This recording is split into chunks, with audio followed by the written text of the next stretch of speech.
嗨，欢迎回到生活不就这样，我是老板，今天就要来分享大家敲碗已久的布尿布们。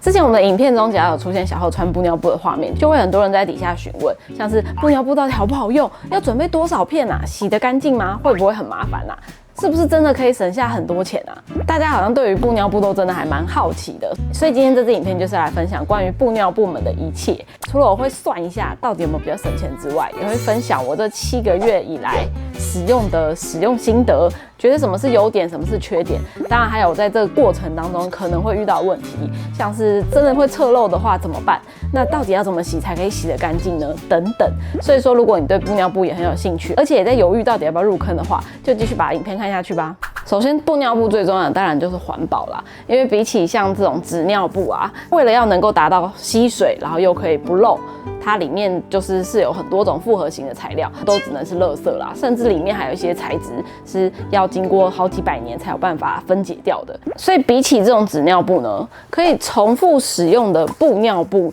当然就是比较环保啦。但是如果更现实的来讲的话，就是它真的可以省下蛮多钱的。我们就来算一下吧。现在算纸尿布的部分，虽然说不同品牌还有不同类型的纸尿布可能会有一些价差，而且有时候还会有一些超杀的特惠，所以可能会介在6到12块不等啦。但不管，我们就是当做一片10块来做计算好了。那一天婴儿一般需要使用的尿布量是6到8片，但是这个还没有算新生儿哦，新生儿有时候一天12片什么都是有可能的，然后再加上有时候你可能刚换上去，马上就尿尿大便了，你又想要换掉了，这种数量都没有算。但如果以抓6到8片的话，我们一年要使用的尿布片数就是2190片哦，听起来就很惊人。你可以想象光2190片的尿布变成垃圾有多大吗？那这样一年就会花掉21900在尿布上面。那如果说我们假设戒尿布的时间大概是3岁左右，那这3年总共就会有65700块钱的纸尿布的费用。这还没有算因为你造成的垃圾，在特定的县市你要丢垃圾还有垃圾袋的使用费用。其实布尿布一组是没有很便宜的，一组大概就是400到800不等。那我们就抓一组500块好了。那因为你布尿布你还要洗嘛，还要干嘛，所以其实你要准备多一点点的数量，大概会是总共20到24组左右。那也就是说，你一开始需要买入的布尿布大概就是12000块左右。那因为如果你的布尿布是正确的使用方式的话，基本上就是可以用到戒尿布啦，出月中之后持续使用到戒尿布。所以同样使用3年的情况下，就足足比这个纸尿布省下了大约5万多块。而且这还没有算，如果你有第2胎的话，其实这布尿布是可以延续给第2胎继续使用的。那这样你省下来就不只是5万了啦。不过当然，我刚刚的算法是比较乐观的，我们等于是全程都使用布尿布，所以实际上可能不会差到这么多钱啦。但是其实如果你只是抱持着我是想要做环保的心态，而且是用比较好的天然的材质，那保护宝宝的屁屁，在这样子的情况下，只要能多省到一点钱，我觉得都还是蛮吸引人的。那虽然说布尿布看起来都像是外层有一层防水布的小裤裤，但其实它还是有分不同种类的。但不论是哪一种类型啊，它的组成都会是以外层防水、内层吸水吸尿为主这样。那基本上又可以分为3大类别。第一种就是一件式的，它等于已经把它的吸水层、尿垫的部分跟外层的防水裤的部分已经结合在一起了，就等于跟纸尿裤一样啦，拿了就可以穿了。但相对的，因为它是一件式的、一体成型的，所以它会相对比较难干一点点。那再来第2种是尿布兜，或者是说外裤型的这一种，外面是一样是一层防水布的裤子，然后但是中间会再有一个独立的尿垫，是你要把它垫在上面之后，然后再穿上去的。它的好处是尿垫跟外裤是分开的嘛，所以如果说外裤没有沾到的情况下，你可以只要更换中间的尿垫就可以了。但是当然它的缺点就是那个尿垫它会比较容易移位，你可以想象就是没有翅膀的那个卫生棉，是不是就很容易跑位？除此之外，你等于会直接接触到尿垫啦。尿垫等一下还会提到，虽然说它有可能是上方有做一个干爽层的方式，但你还是有可能会因为尿垫位移，然后碰到比较湿的地方。那再来第3种，也就是我在使用的这种叫做口袋型的布尿布。口袋型的布尿布基本上它就是外层这个是外裤嘛，它这边是有一个口袋的，就可以从里面塞入尿垫。那通常上面这一层啊，就会是干爽层，基本上宝宝的尿就会直接穿过这个干爽层，然后到后面的尿垫被吸收，所以宝宝的屁股是不会接触到湿湿的尿垫的，所以其实非常的干爽。甚至有时候我帮他换尿布拿出来的时候，还想说，到底是有没有湿？要摸了里面的尿垫才知道哦，有尿尿。不管是刚刚上面提到哪一种尿垫的材质，都有可能会影响尿的吸收能力。像是这些，就是我手边有的尿垫们，它们又会有分为竹的啊、麻的啊、棉的这几种材质。它的吸水速度、储水量，还有快干的程度都会有一点不太一样。那在市面上其实你可以买到很多种材质的尿垫，不过基本上竹纤维跟竹棉还是最普遍常见的啦。或者是也有一些是复合材质的，像是这个是后面有很多层的竹纤维，再加上最表层又有一层干爽层，这样可以让你如果是用那种外裤型的那种，让接触宝宝屁股的那一面是碰到干爽层这样。或者是你也可以透过自己搭配，比如说最底下那一层放储水量最高的麻啊，然后上面用吸收速率最快的超细纤维或者是竹，然后最表面再打上接触宝宝屁股的干爽层，自己把它煮成厚厚的一叠来做使用。那在形式上呢，又会分为像这种一整片式的，它本身就是有很多层的结构组成的，或者是像这种要用折的方式的尿垫，就你可能会把它折成可以放到口袋里面的这个大小。这两种还有一个差异就是，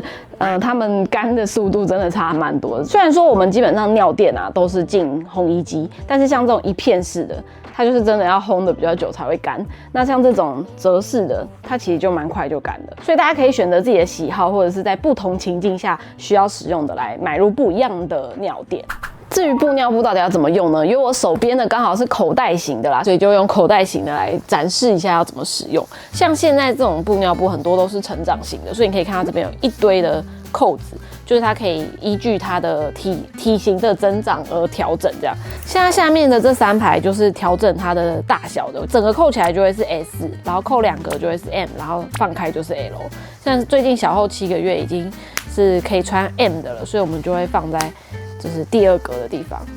所以其实它的这个官方建议就是可以3.5公斤到15公斤，腰围的这一圈就是可以依据宝宝的腰围来做调整，这样，所以基本上穿到戒尿布都是没问题的。如果是这种一片式的这种尿垫的话，其实很简单，就是直接塞进去就可以了。但是因为它毕竟就是只有单片的这个大小嘛，比较没有办法去调整，所以其实有时候这个最旁边还是会有一点点缝隙的。它没有办法完全的吻合这个口袋的这个位置。那同样的呢，如果是这种折式的尿垫，它的好处呢，就是因为虽然我会这样子折3折嘛，但我也不是等分的，我就是会尽可能的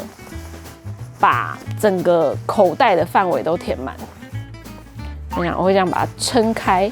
就是让它的这个布料完全撑到这个最外侧的地方。基本上它不管尿到多外面，都可以被里面的这个尿垫吸收到，就比较不会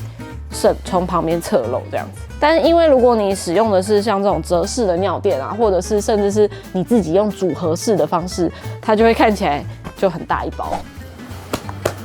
很大一包。身体重的时候很有优势。是拿来加重量的吗？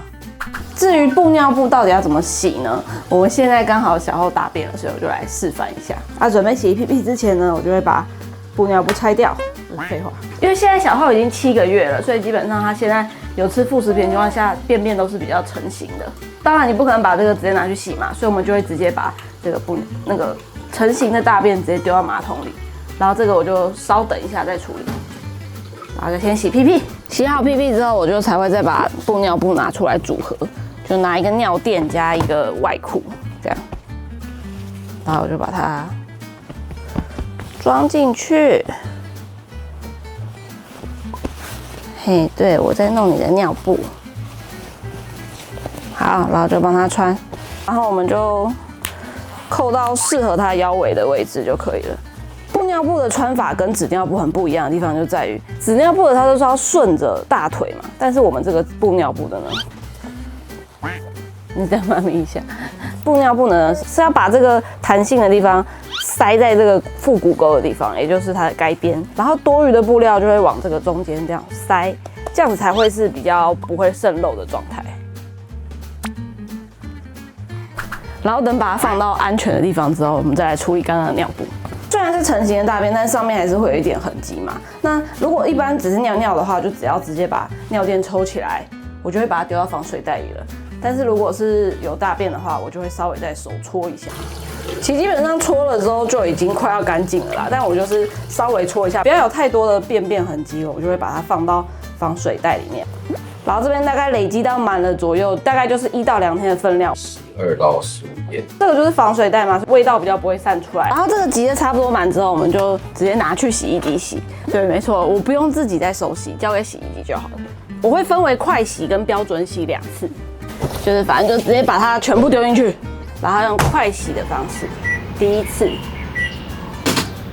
在第一次快洗结束，大致上它的脏污都已经清洗掉之后，我会再洗第2次。那第2次就是用洗衣机的标准流程来完整的洗一次。那这个时候呢，其实我还会加上它平常白天更换掉的衣服啊，还有一堆口水巾啊、袜子啊什么的，就是等于是宝宝的衣服会丢进去一起洗。那标准洗完之后呢，我会把这个外裤啊拿出来，因为这个外裤是有防水层的，它不能烘干，所以我会把它拿出来晾干。要么放在阳台晾干，或者是放在浴室用除湿机把它除干。其实它那时候脱水完已经干了7、8成了，就是只要再放一下下，很快就全干了。但是比较难干的其实是这些尿垫们，但这些尿垫们其实不怕烘，所以我就会直接用洗衣机把它们烘干，就不会增加太多的麻烦。所以是不是其实重点是要买一台不错的洗脱烘啊？至于母乳便会稍微再麻烦一点点，在母乳便的阶段啊，其实便都会是比较糊状的，直接用那个莲蓬头下稍微把它冲掉。应该也是大家觉得用布尿布最麻烦的地方，就是你必须要稍微冲过。但是因为如果我觉得在家的话，其实就还好。这个尿布垫跟防水层就稍微把外面的固态的东西都冲掉之后，就可以直接跟其他的尿布一起进洗衣机。其实，在之前是母乳便的状况下，有时候这种尿垫上都会残留一点黄黄的颜色。即便我已经洗衣机快洗又加标准洗之后，但其实大家不要太紧张，因为那是因为母乳的胆红素它是一个非常天然的色素，所以它的颜色很容易吃进去。但其实如果你闻是没有味道的，只是看起来黄而已，但它其实是已经洗干净的了，这可以放心。如果说你是看了真的很不顺眼的话，其实你可以把它拿去晒太阳，因为紫外线等于是天然的漂白剂嘛，颜色就会慢慢的淡掉了啦。或者是你真的用一些稀释的漂白水稍微泡一下，基本上黄渍就会掉了。再就是它的便越来越成型，然后我又多洗了好几次之后，我觉得好像之前的黄渍也全部都不见了。嘿，接下来就分享一下我这7个月使用以来，还有遇到的一些其他小问题。就布尿布是没有设计可以显示有尿尿的那一条的嘛。我一开始在想说，那这样我怎么知道它有没有尿尿？但实际上就是我觉得布尿布的味道稍微比较明显一点，所以其实它有尿尿的时候，你是很容易可以闻出来的。那再来一个呢，就是我觉得它会有比较长的磨合期，就在你刚踏入布尿布，如果是在婴儿比较早期的时候，可能会很容易受挫，因为就像小猴他还很小的时候，他的腿裤是没什么肉的，所以即便你刚刚穿的方式是对了，然后你也使用折式尿垫，尽量让它填满口袋的范围了，还是很有可能会露出来，因为它的腿就是太瘦了嘛。所以在使用的前期，我其实还是蛮容易就是露出来，然后沾到包屁衣的。但是度过了那段嫩婴限定的时期之后，我觉得就好很多了，然后就一切使用上都变顺，而且也再也没有渗漏出来了。所以就是你可能要度过一个比较不适合使用的时期。当然，如果你的宝宝一出生就有很不错的腿裤的话，那可能就也不会遇到像我这样的情况。而且我觉得在嫩婴时期的时候，还会有一个问题，就是他的压痕好明显的，不知道是他那时候的皮肤比较嫩，还是因为这个尿布对他来说一开始真的还是太大一坨东西了，然后你把它穿在衣服里面，然后甚至我又用背巾稍微有挤压的话，它有时候那个尿布会脱下来，整个脚都是压痕，看了其实会有点心疼。但其实我猜它应该也没有不舒服，只是就是看起来会红红的这样而已。最后就来分享一下布尿布的优点跟缺点。首先当然就是环保嘛，它除了可以不要制造这么多的纸尿布垃圾之外呢，家里也不会一直有纸尿布的臭味，然后还有一堆垃圾要去丢。再来就是因为它的材质的关系，所以它其实是相对更透气的，所以它相对是比较透气的。除了透气之外，我刚刚提到里面的那个干爽层，更是让宝宝的屁屁基本上都是维持干燥的状态，所以其实是相对不容易红屁屁的。而且因为它是可以重复使用的，所以它有时候在你刚换上去，它就马上大便尿尿的时候，你也可以马上再换一片，你也不会觉得心疼，反正就丢给洗衣机洗就好了嘛。当然也确实能够帮你省下不少的钱啦。但是它也有它的缺点，除了我刚刚前面提到要注意到的问题之外呢，它的更换频率也会比纸尿布更换再高一点。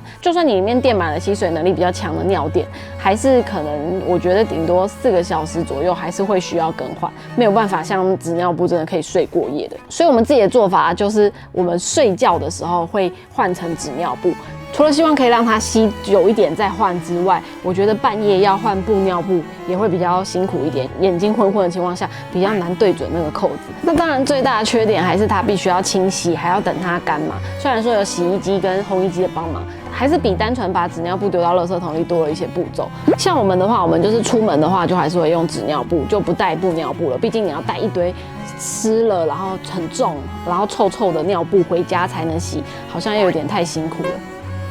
所以说我们自己出门就还是会用纸尿布，就不用布尿布了。我觉得大家也不用想说要用布尿布就全部都只能用布尿布，可以调整一个自己比较舒适的使用比例。毕竟这个东西要持续使用才是更重要的。然后还有一个小小的缺点，就是因为刚刚提到的那些尿垫其实都蛮大的嘛，所以你塞到这个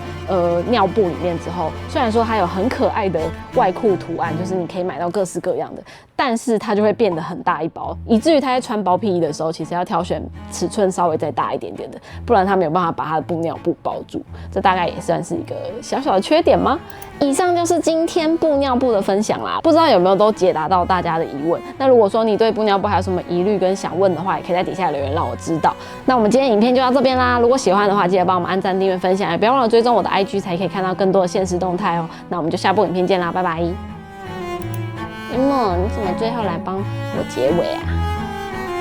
拜拜，拜拜。